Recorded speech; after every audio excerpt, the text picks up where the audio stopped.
안녕하세요. 사연나도입니다. 오늘도 제 채널을 시청해주신 여러분 정말 감사합니다. 그럼 오늘의 사연 시작하겠습니다. 저와 남편은 사랑해서 한 결혼은 아니었어요. 근데 그게 그렇게 큰 문제로 돌아올 줄은 상상조차 하지 못했습니다. 저희는 중매쟁이를 통해 만나 결혼을 한 케이스예요. 사랑도 없고 단지 나이가 차서 또 조건이 맞아서 그렇게 만나게 된 거였죠. 나쁘지 않았어요. 크게 문제도 안 됐고요. 그래서 3달 정도 만나다 바로 결혼 준비를 했고 무사히 결혼식까지 마쳤습니다. 신혼 때 저희는 달달하거나 깨가 쏟아지진 않았어도 잘 살았어요. 문제도 크게 없었고 사람들이 흔히 말하는 시집살이도 없었어요. 그래서 각자 삶에 그냥 잠자리 룸메이트만 생긴 기분이었죠. 부부관계를 거의 매주 할 정도로 모든 게 다 괜찮았습니다. 그런데 둘 다 나이가 좀 있어서 그런지 부부관계를 갖는 것에 비해 아이가 잘 생기지 않더라고요. 그래서 더 노력한 끝에 결혼 1년 6개월 만에 예쁜 아이를 갖게 되었어요. 그것도 엄청 예쁜 딸이요. 남편은 제 걱정과 달리 딸을 엄청 예뻐했어요.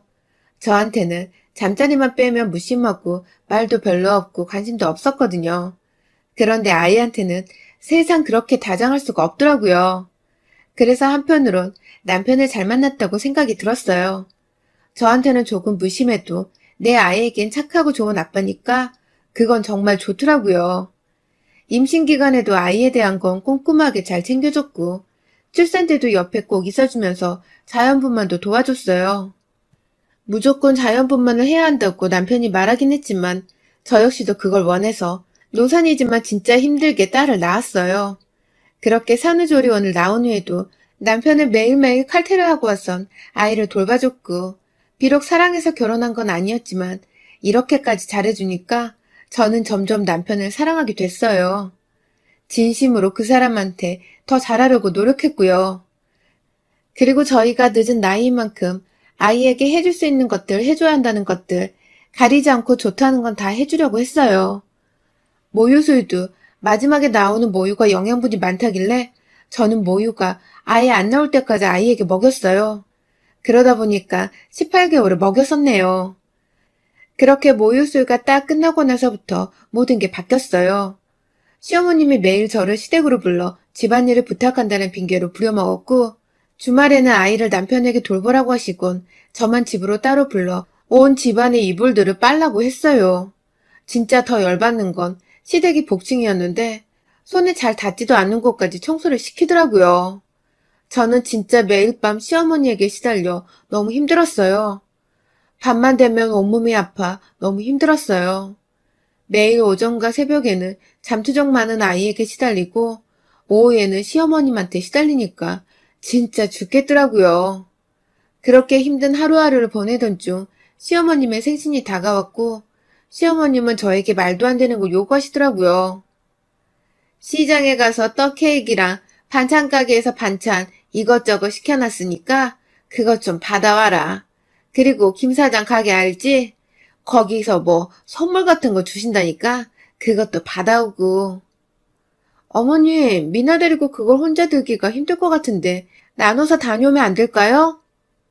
그거 얼마나 된다고 그러냐? 나 때는 업고 이고 들고 끌고 다 했다. 잠만 말고 오늘 올 때 다 가져와라.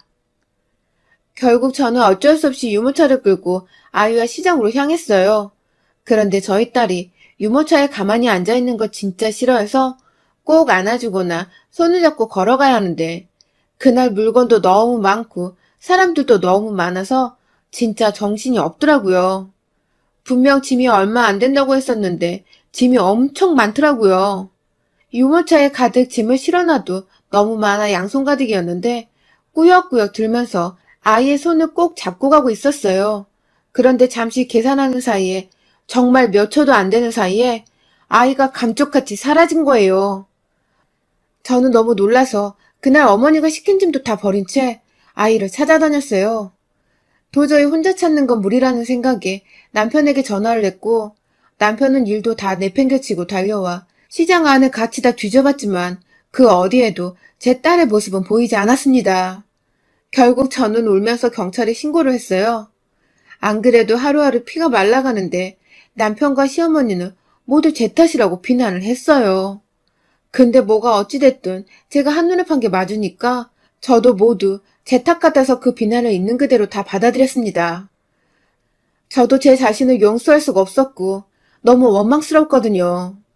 그렇게 일주일이 지나고 2주일이 지나도 아이를 찾았다는 연락은 없었고 저는 초조하게 피만 말라갔어요. 경찰은 아이의 흔적도 찾지 못하고 있었거든요. 결국 남편과 시어머님은 저에게 이혼 소송을 걸었고 저는 한순간 모든 걸 다 잃었습니다. 남편에게도 버림받고 아이도 잃어버린 엄마로 낙인 찍혀버린 거죠. 같이 살던 집에서도 쫓겨나고 저는 거의 경찰서 앞에서 매일 밤을 샜어요. 그러니까 형사분께서 저를 다독여 주시더라고요. 의심이 되는 곳이 생겼으니까 집에 들어가서 좀 주무시고 계세요. 바로 연락드릴게요. 곧 미나 찾게 되실 거예요. 이빨은 소리라는 거 알지만 그래도 오랜만에 들은 따뜻한 말에 눈물이 왈칵 쏟아졌어요. 그렇게 친정집에서 넋을 놓고 살고 있었는데 경찰서에서 한 달 만에 아이를 찾았다는 전화가 왔어요. 신발도 제대로 신지 못하고 친정 식구들과 경찰서로 달려갔어요. 그런데 저는 거기서 진짜 기절을 했습니다. 그동안 저와 저희 친정 식구들은 눈만 뜨고 있지 정말 죄인처럼 살았었는데 제 아이를 납치한 범인이라고 형사님이 가리킨 곳에는 저와 저희 가족들을 비난하던 제 남편과 시어머니가 앉아있는 거예요. 사실 실신을 했던 저는 깨어난 모든 사실을 알게 되었습니다.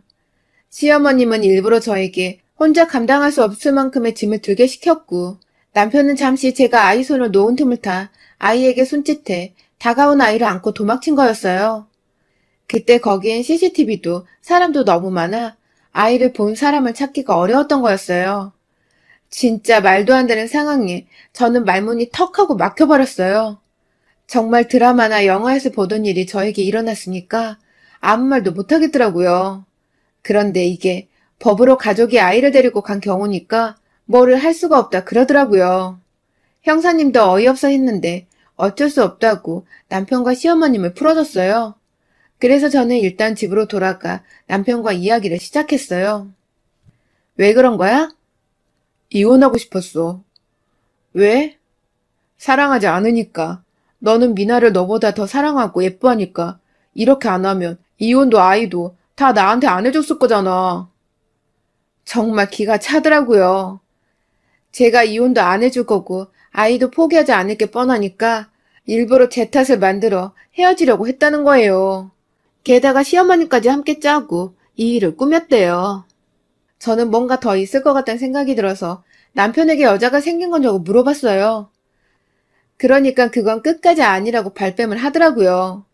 근데 남편의 여자를 찾는 건 어렵지 않았어요. 시댁으로 찾아간 날 밖에서 싸우는 소리가 쩌렁쩌렁하게 들리더라고요. 남편과 시어머님 그리고 모르는 여자의 목소리였어요. 그래서 미나는 언제 데리고 올 거고 그 여자는 어떻게 떼어놓을 건데? 나는 언제까지 기다리라고. 이 방법이 괜찮다고 말한 거 너야. 너 때문에 더 복잡해졌잖아. 아, 미나는커녕 재산도 못 가지고 오게 생겼다고.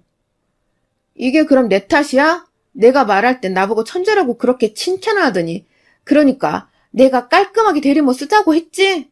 이게 다 뭐야 오빠 때문에. 다 망했어. 됐다 그만 싸워라. 싸운다고 해결될 것도 아니고 일단 소송은 취하했으니까 합의혼 하자고 최대한 빌어봐.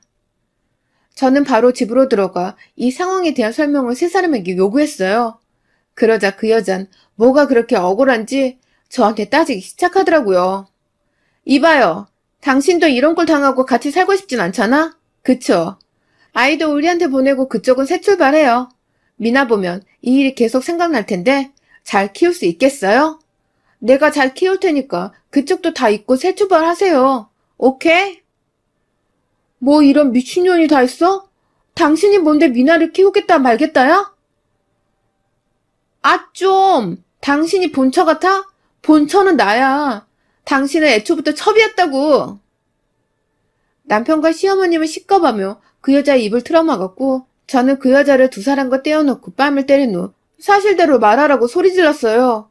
그러니까 지도 이성을 잃고 막 말을 쏟아내더라고요. 내가 애를 낳을 수만 있었어도 당신 같은 여자한테 내 남자 안 보냈어.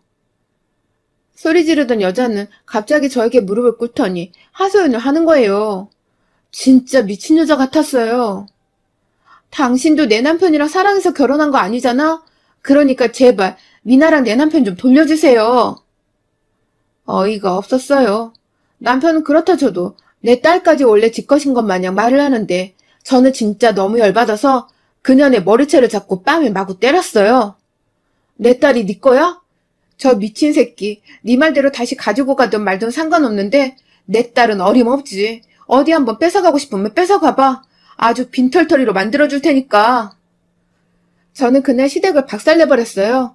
비싼 TV며 액자며 다 깨고 남편까지 패버렸어요. 시어머니의 얼굴에 침까지 뱉는 등 아주 난리를 쳐줬죠. 사람이 미치면 진짜 미친 힘이 나오더라고요. 그렇게 시댁 식구들이 모두 와서 말릴 때까지 저는 힘을 주체 못하고 난리를 쳤어요. 그러다 말리던 남편의 남동생이 저를 끌고 차에 태워 집으로 데려다주면서 그 여자에 대해서 말을 해줬습니다. 남편은 저와 결혼하기 전에 사실혼 관계에 오래된 여자가 있었고 너무 사랑해서 집까지 나가 살림을 차린 거라 곧 결혼할 줄 알았는데 그 여자가 도망을 갔었대요. 그렇게 남편은 다시 집으로 돌아왔고 영혼 없이 넋이 나간 채로 살다가 중매를 통해 저랑 결혼을 한 거였어요. 그러다 제가 임신을 했을 때 그 여자가 돌아왔고 남편이 저와 이혼하겠다고 시어머니한테 말하니까 손녀를 포기할 수 없었던 시어머니과 남편이 그 여자가 이런 일을 꾸민 거였어요. 진짜 말도 안 되는 이야기에 말도 안 되는 이유로 이런 일을 꾸민 세 사람을 저는 용서할 수가 없었어요. 그래서 저는 이혼소송과 상간녀를 고소했어요.